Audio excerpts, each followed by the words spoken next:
10 de la noche y es la hora de opinar. Hoy, junto con Blanca Heredia, Sabino Bastidas y Luis de la Calle, vamos a concluir con el tema que hemos estado debatiendo a lo largo de esta semana sobre el enfrentamiento entre el presidente y el Poder Judicial, la importancia que tiene esto para la democracia, la división de poderes y los contrapesos.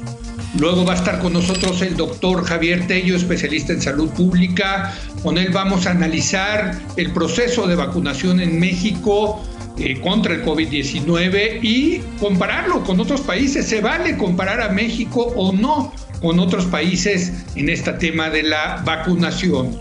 Y finalmente va a estar con nosotros Ivonne Vargas Hernández. Con ella vamos a examinar los efectos que ha tenido para el empleo el COVID-19 aquí en México.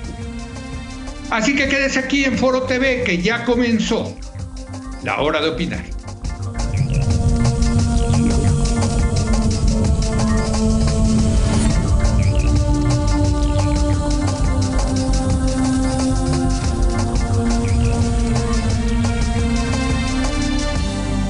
Muy buenas noches. Oiga, ha estado muy bueno el debate que hemos tenido a lo largo de esta semana sobre el enfrentamiento entre el presidente y el Poder Judicial a propósito de la nueva ley eléctrica. Son muchos temas, muchos ángulos que han salido. Desde luego es un asunto de la mayor importancia para la democracia, para la división de poderes y para el tema de los contrapesos que se debe de tener en todo régimen democrático. Hoy vamos a concluir este tema por lo pronto, porque yo creo que va a dar para más.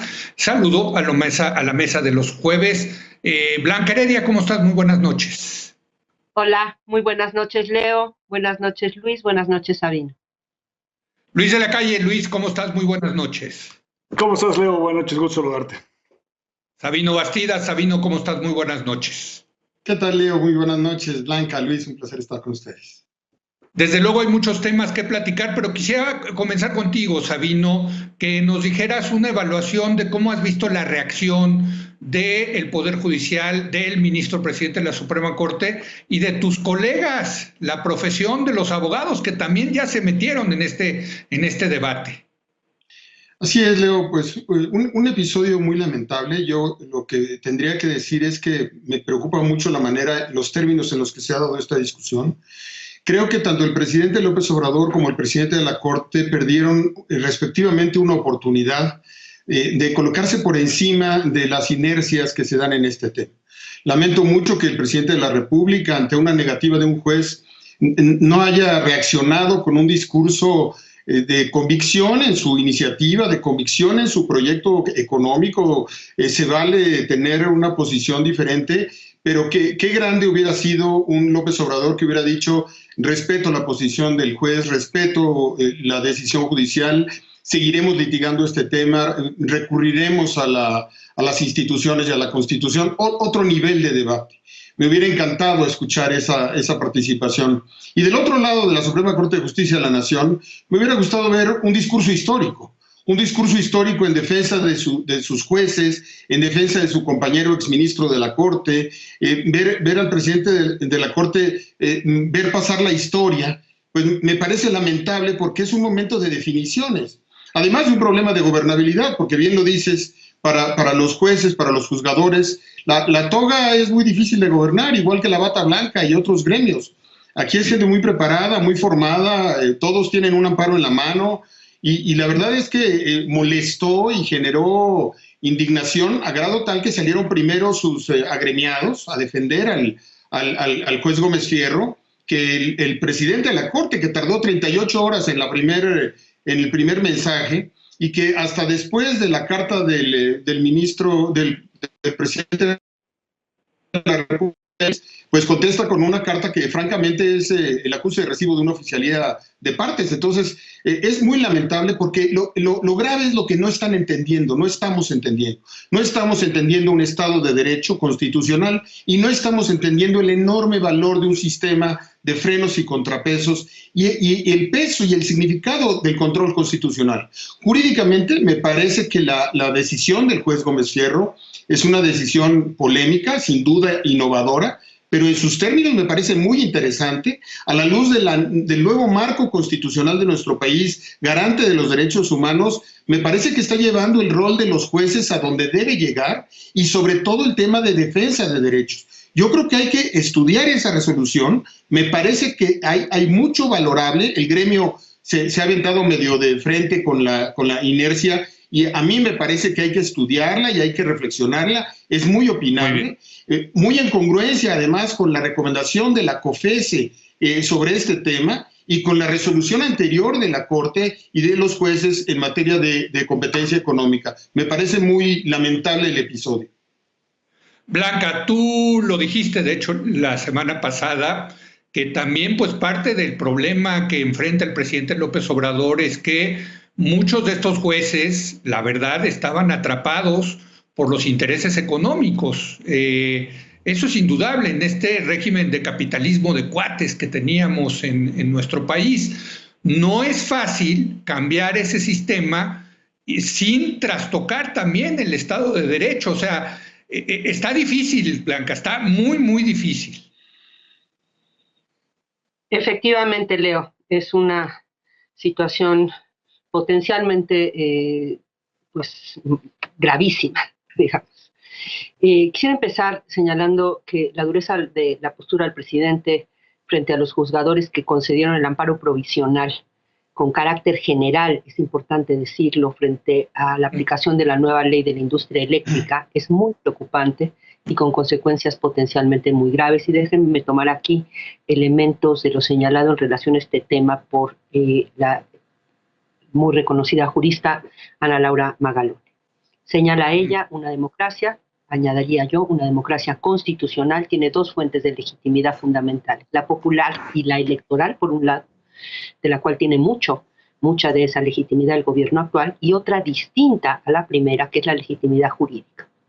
Si el presidente no acepta y no respeta los límites marcados por la ley, eso implicaría que se pone en entredicho el carácter constitucional de nuestro régimen democrático. Dicho lo anterior, y como bien señalabas, para explicar esta dureza de la respuesta del presidente, creo que nos tenemos que hacer cargo de que los integrantes del Poder Judicial no gozan de la confianza y la credibilidad que sería deseable para ser reconocidos como árbitros imparciales. Y ello por una larguísima historia de la influencia excesiva del dinero y del propio poder político sobre el Poder Judicial. Ese es un punto muy vulnerable del Poder Judicial, interno a su propia historia y al lugar que ha tenido en el sistema político mexicano, gestado, digamos, durante la época del partido hegemónico. Este punto vulnerable ha sido reconocido por el presidente Arturo Saldívar, y quien de hecho ha puesto, digamos, uno de los ejes centrales de su gestión en el combate a la corrupción al interior del Poder Judicial. Dicho lo anterior, este no es un proceso que se pueda hacer tampoco de la noche a la mañana y sigue pesando, digamos, ese halo de desconfianza que de alguna manera pudiera explicar la dureza, insisto, y la desconfianza que al propio presidente evidentemente le generan muchos juzgadores.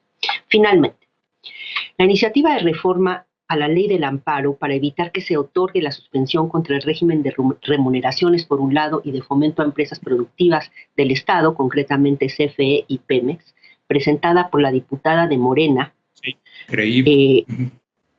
En caso de ser aprobada, sería un golpe realmente durísimo a una figura clave. Yo no soy abogada, pero hablando con mis colegas abogados me explican que esta figura es absolutamente vital para poder mantenernos, insisto, dentro de un Estado constitucional de derecho que garantiza la defensa de los derechos fundamentales. Lo que llama la atención es por qué sacar el misil, digamos, amenazar con una iniciativa de este tipo, cuando quedan dos instancias de revisión, el juez Fierro y el otro juez que han concedido ya un número significativo de amparos con carácter general, y con la suspensión provisional, son primera instancia, son juzgados especializados en materia de competencia económica, radiodifusión y telecomunicaciones, pero ellos son primera instancia, entonces queda la instancia revisora, que es el colegiado. el tribunal colegiado y en última instancia también quedaría presentar esa revisión ante la. A mí sí me llama la atención por qué sacar, digamos, de entrada el misil nuclear. No, yo te lo digo porque el presidente está presionando desde ahora para que 4 ministros de la Corte, porque necesita solamente 4 votos de ministros de la Corte para declarar constitucional la ley de la industria eléctrica. Yo creo que es una presión desde ahorita del presidente a los ministros de la Corte. Pero voy contigo, Luis, y también decir que hay una cosa que me gusta de todo esto y que es que nos está obligando a debatir aquí en México un tema, bueno, que en los 10 años de la hora, 11 años de la hora de opinar llevamos debatiendo, que es el tema del Estado de Derecho, de lo mal que estamos todavía en México en el tema del Estado de Derecho. No, súper importante, Leo. Creo que esa es precisamente la razón por la que se requiere el liderazgo del presidente de la República. O sea, si el presidente de la República nos enseña de que él está dispuesto a acatar los fallos de los jueces o de un tribunal electoral solamente cuando son a su favor, pues le hace un flaco favor al establecimiento del Estado de Derecho, porque es de una suma importancia, a pesar de todas las dudas que pueda uno tener sobre el procedimiento judicial en México y la integridad del Poder Judicial, etcétera.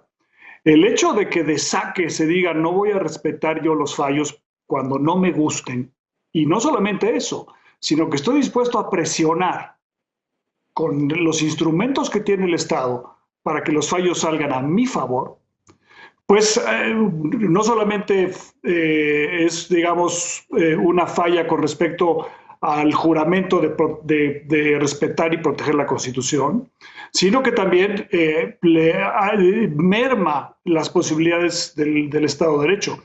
Yo creo que la prisa del presidente está relacionada con el hecho de que él pensaba que en los 2 primeros años de su gobierno iba a tener implantada la cuarta transformación completamente y que iba a dedicar el resto del tiempo a administrar la cuarta transformación ya implementada. Y me da la impresión al escucharlo y ver la reacción que tiene, que piensa que se le está acabando el tiempo y que el sector energético para él es uno de los pilares fundamentales de la cuarta transformación. Y el problema el que se va a enfrentar es que apostar toda la cuarta transformación al sector energético probablemente dé al traste con el resto del proyecto.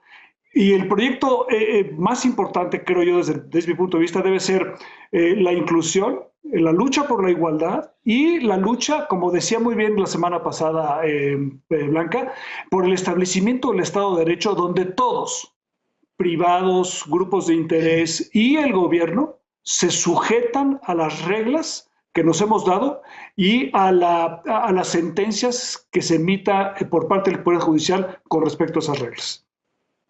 Desde luego, Sabino, en este enfrentamiento entre el Ejecutivo y el Judicial, yo lo he dicho a lo largo de esta semana, yo creo que quien tiene todas las de ganar por las fichas, por el poder que tiene, es el presidente. Mira, Leo, lo que pasa es que yo matizaría, o sea, sí hay un enfrentamiento entre el presidente de la República y el Poder Judicial, sí, pero no diría lo mismo de la relación entre el presidente de la Corte y el presidente de la República. Yo creo que la Corte para ser autónoma y ser honesta también debe parecerlo. Y un presidente de la Suprema Corte de Justicia de la Nación no tiene por qué andar inaugurando Santa Lucía, ni emitiendo tweets sobre Bolivia, ni defendiendo secretarias de Estado ex ante, ni acudiendo a los eventos políticos. Un presidente de la Corte y la Corte debe mantenerse al margen de esto. Debemos decir algo importante. La cuarta transformación está guardada en la Corte. En algún momento se tendrán que emitir una serie de resoluciones que son muy importantes. Y este enfriamiento del balón también significa que logre el presidente de la República tener a un ministro más a finales de este año, porque se va el ministro Franco, y la posibilidad de que con todas estas acusaciones hay un par de ministros que tienen ahí problemas y que pueden recibir el mismo trato que recibió el ministro Medina Mora. Entonces, es muy preocupante que no se hayan resuelto muchos temas en la Suprema Corte de Justicia de la Nación, lo que impide realmente la confrontación, porque a la hora que veas resoluciones que realmente trastoquen ideas de la 4T en temas muy sensibles, pues es entonces cuando vas a ver confrontación. Pero enfriaron el balón, encapsularon la 4T en la Corte, y el problema es que en cuanto haya mayoría, se dé una de Big Bang legislativo, de Big Bang de resoluciones, en donde salgan todas las resoluciones de la 4T y se actualicen temas que en mucho aquí se han discutido y que mediáticamente ya no están en la agenda y que desafortunadamente trastoquen de golpe la confianza de las inversiones, realmente el modelo económico, el modelo político, el proyecto sensato, porque no hay un proceso de negociación tema por tema, causa por causa. Yo he dicho aquí y lo reitero, hay muchos temas en donde el presidente López Obrador tiene razón y es de justicia que sucedan, y creo que hay que dar batallas políticas. Recordábamos a Obama hace algunos días en su texto, y efectivamente hay temas que no transitan por las resistencias, por los intereses, y da mucho coraje, pero para que los cambios sean de fondo en una democracia necesitan de la colaboración de otro. Eso es un Estado democrático constitucional, y entender que estos contrapesos y estos controles constitucionales deben funcionar y que esto es bueno para la democracia. Eso es lo que no se ha entendido. Blanca, tendemos a pensar que el Poder Judicial está más allá de la política. Yo creo que es un error verlo así. Yo creo que el Poder Judicial, como poder que es, también juega la política. Y en este caso, no está fácil para el ministro presidente de la Corte, Arturo Saldívar, equilibrar la defensa por un lado del Poder Judicial y su independencia, y por el otro una relación muy difícil, muy tensa con el presidente de la República. En este sentido, creo que Saldívar tiene que ser un buen político para tratar de equilibrar esas dos variables, ¿no te parece? Totalmente de acuerdo contigo, Leo. Yo, estando de acuerdo con Sabino a nivel normativo, de que algunas de esas cosas que él mencionó que le hubiera gustado o no gustado del ministro presidente Arturo Saldívar, yo creo que en términos generales ha hecho un trabajo excelente, considerando, ¿sí?, la realidad en la cual ha tenido que operar. Un presidente con un enorme poder que le vino de las urnas, que no confía en el Poder Judicial y que, por cierto, como ya decía antes, tiene algunas buenas razones para no confiar. Entonces, frente a las vulnerabilidades del Poder Judicial y el poder tan enorme del presidente López Obrador, el juego, digamos, esa danza que ha tenido que hacer el presidente de la Corte para defender la autonomía de un poder que el propio presidente, insisto, del cual desconfía y que hay razones para desconfiar. No quiero generalizar, desde luego que hay los juzgadores y juzgadoras, pero en términos generales pues no tenemos el tipo de solidez en el Poder Judicial que sería deseable para hacer posible, digamos, tener esto que decía yo también antes, árbitros creíbles que son fundamentales. Quiero regresar al tema sin embargo, del asunto de cómo sí estamos en un momento realmente muy, muy complicado. Y retomar también la idea tuya de que sí creo que en este momento el presidente López Obrador es el que tiene, digamos, mayores probabilidades de prevalecer. No hay muchos actores que puedan detenerlo. En lo que llevamos visto de este sexenio, pues ha habido uno, el más fuerte, fue el presidente Trump, ¿sí? Ahí sí impera en el presidente López Obrador el pragmatismo. Los Estados Unidos son claramente una contención. Fuera de eso, no, por favor, ustedes ayúdenme a ver otros actores, pero no los estoy alcanzando a ver. Por ejemplo, el sector privado nacional. Por ahí en otros países ya hubieran salido hoy en la mañana o desde ayer o desde antier, ¿verdad? ¿Por qué será que no salen? Pues porque igual que los ministros de la Corte, algunos de ellos, pues tienen susto, ¿verdad? Y a veces porque exageran en su susto y a veces porque quizá pues tienen alguna cosa en su pasado que los vuelve vulnerables, y eso aumenta todavía más el poder del presidente en un contexto además de que tenemos, digamos, una oposición dinamitada, etcétera, etcétera. Sí. Entonces sí veo que nos encaminamos a una situación muy complicada. Yo espero que el buen manejo, desde mi punto de vista, que ha tenido el ministro presidente, contribuya justo a poder calmar los ánimos y a poder lograr, digamos, una resolución que no ponga en riesgo los límites al poder que en una democracia constitucional están dados por la Constitución. Bueno, ya me diste la idea para un debate en el futuro, que es quién es el contrapeso hoy en día al presidente López Obrador, pero vamos con Luis de la Calle. Luis, tú, sí está difícil, si nos ponemos en los zapatos del ministro presidente Arturo Saldívar, es, como dice Blanca, una danza muy, muy difícil, delicada de salir bien en objetivos que están encontrados, ¿no? A un juez o a un ministro de la Corte y máximo a su presidente se lo va a juzgar la historia por sus sentencias. Sí. ¿No? ¿Es mala idea ir a inaugurar un aeropuerto? Sí, es mala idea. Eso dice él. A nosotros júzguenos por las sentencias. Eso dice Arturo Saldívar. Sí. No debe ir a la inauguración de un aeropuerto porque ese aeropuerto puede estar en un litigio. No debe estar haciendo cosas que a lo mejor algún día él vaya a tener que pasar un juicio sobre ellas, ¿no? Pero al final del día lo vamos a juzgar por sus sentencias y por sus votos. Aquí hay una pregunta muy importante de la que todavía no tenemos respuesta, es sobre si va a haber un caso en la Suprema Corte sobre la constitucionalidad de las enmiendas a la Ley de Energía Eléctrica. Porque si ese fuera el caso, como tú decías, se requiere un voto calificado de 8-3 en la Corte para decir que no es inconstitucional.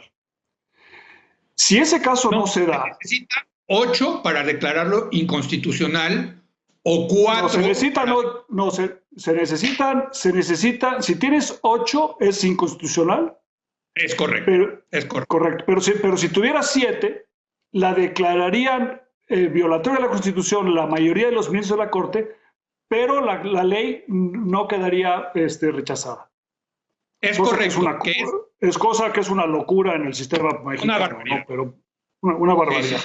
Pero bueno, el punto es que si el asunto llega a la Corte a través de los amparos que han puesto particulares, probablemente no tienes esa situación.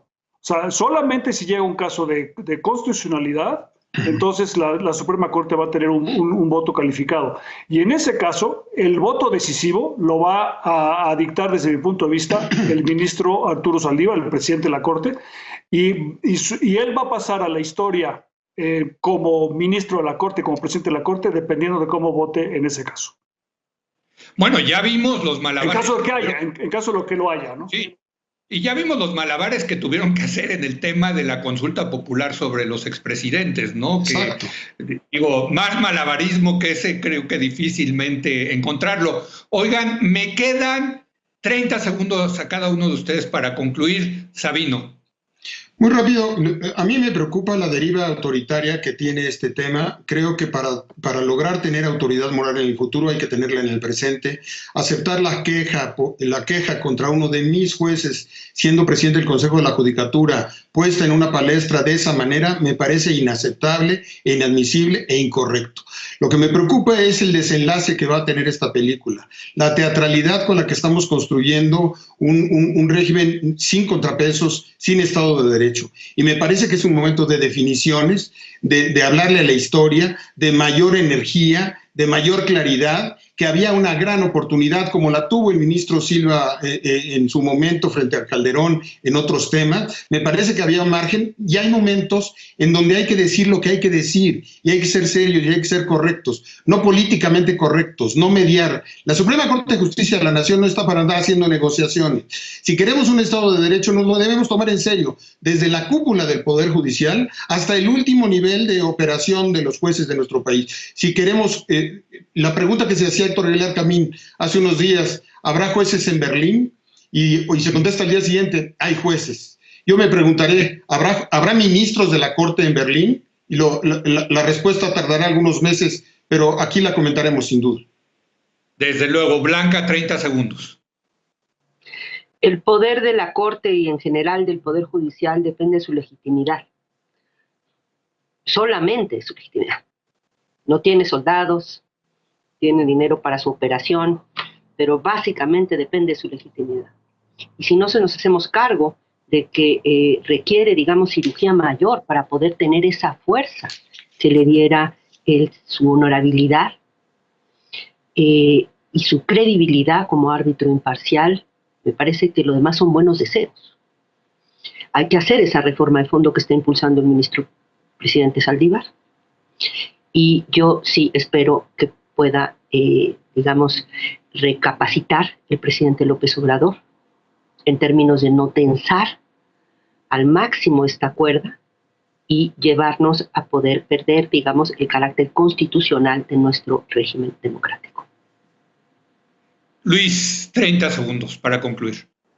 Sin hablar del mérito de los asuntos, la legitimidad y la fuerza de los organismos autónomos, del Poder Judicial y del Poder Legislativo como contrapeso al Poder Ejecutivo, que en México históricamente ha sido demasiado poderoso, reside precisamente en utilizar sus facultades apegadas a la ley. Y lo que hemos visto en los últimos 2 años es que cuando tienes una institución, por ejemplo, COFECE, que se atreve a hacer las cosas, inmediatamente se vuelve mucho más relevante. Que cuando tienes un juez, como los que hemos visto en los últimos días, que se atreven a dar una suspensión, inmediatamente se vuelven relevantes. Entonces, si eso se aplica a ese nivel, al nivel de la Suprema Corte, se aplica con mucho mayor razón. Entonces, la pregunta que hacía Blanca hace rato, de si en México hay contrapesos, por los supuestos que los hay en la medida en que ellos estén dispuestos a cumplir con la obligación para la que fueron elegidos ministros de la Suprema Corte. Tienen todo para hacerlo y dictar la sentencia en los méritos de cada uno de los casos, independientemente de la presión política que se pueda ejercer sobre ellos. Oigan, pues qué buen debate nos echamos esta semana. La verdad, es un privilegio tener colaboradores como ustedes y desde luego también los de lunes, martes y miércoles. Sensacional este debate, fantástico, y desde luego no está acabado, tendremos que darle continuidad, pero por lo pronto les agradezco a ustedes y les deseo que tengan una buena noche y una buena semana. Gracias Blanca, gracias Luis, gracias Sabino. Muy buenas noches, muy buenas noches al público.